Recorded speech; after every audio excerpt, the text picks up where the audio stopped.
আরও বেশ কয়েক বছর আগে বাংলাদেশ আওয়ামী লীগের ওয়ান অ্যান্ড অনলি ব্লুটুথ ডন খেলা হবে, এই যে ইন্টারন্যাশনাল যে ডায়ালগটা, এটার যিনি প্রবক্তা শামীম ওসমান বলছিলেন, তুই মানে বিএনপির নেতা কর্মীদের, তুই তোর খালেদা জিয়া আয়, খেলা হবে, খেলা আমরা খেলবো।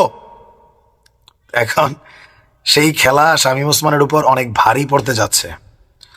5ই আগস্টের আগেই কিন্তু পালাই গেছিল শামীম ওসমান এবং তার পরিবার।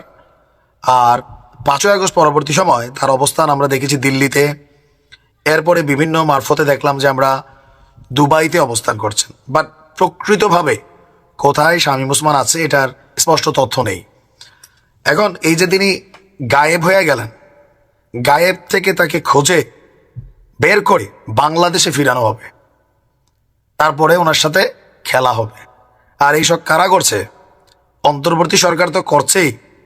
অনেক আওয়ামী লীগের নেতাকর্মীরা ভাবতেছে যে সরকার পতনের পর বিএনপির যে অবস্থানটা অনেক কিছুতে আওয়ামী লীগের পক্ষে যাচ্ছে, সম্ভবত বিএনপি বিষয়টাকে পজিটিভ নিচ্ছে বা মায়া দেখাচ্ছে। আসলে কিন্তু তা না।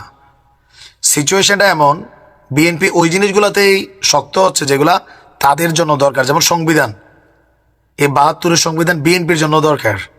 রাষ্ট্রপতি আওয়ামী লীগের সাথে পিরিতি না, নিজেদের প্রয়োজনেই রাষ্ট্রপতিকে রাখা দরকার। আরও অনেক কিছু, এগুলো বিএনপি নিজেদের স্বার্থেই করছে। কিন্তু আওয়ামী লীগের কঠিন বিচার করবে ক্ষমতায় আসলে, এটা বাস্তব। আর অলরেডি পুরো আওয়ামী লীগের মধ্যে শামীম ওসমানকে নিয়েই খেলা শুরু হয়ে গেছে। বিএনপির জাতীয় নির্বাহী কমিটির সদস্য এমনকি নারায়ণগঞ্জের জেলা বিএনপির আহ্বায়ক অধ্যাপক মামুন আহমেদ, তিনি ঘোষণা দিয়েছেন, শামীম ওসমান তোমার সাথে খেলবে বিএনপি। ছাত্র জনতার উপর গুলি চালিয়েছিল, এই সকল অপরাধ নারায়ণগঞ্জে দীর্ঘদিন সন্ত্রাসী কর্মকাণ্ড চলেছে শামীম ওসমানের নেতৃত্বে।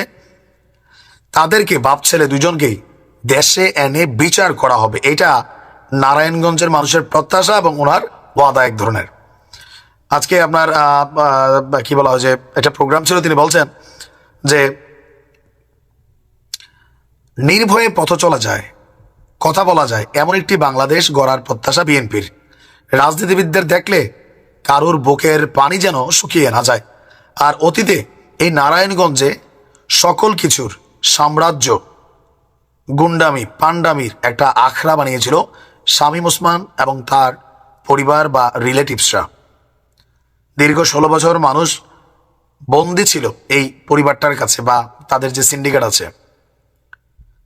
বিএনপি ক্ষমতায় আসলে শামীম ওসমানকে নারায়ণগঞ্জের মানুষ, মানে বিএনপি যারা আছেন বাংলাদেশের বিএনপি বা নারায়ণগঞ্জের বিএনপি নেতাকর্মীরা ফিরিয়ে আনতে চায়, তারপর খোলা মাঠে খেলতে চায়। কতটা খেলোয়াড় তিনি হয়েছেন। বিএনপি কিন্তু কঠিন কঠিন কিছু কর্মকাণ্ড করবে, এটা মনে রাখেন, যদি পারে আর কি। সরকারে থাকলে অনেক কিছু পারবে, নাও পারতে পারে, বাট খেলা হবে শামীম ওসমানের সাথে।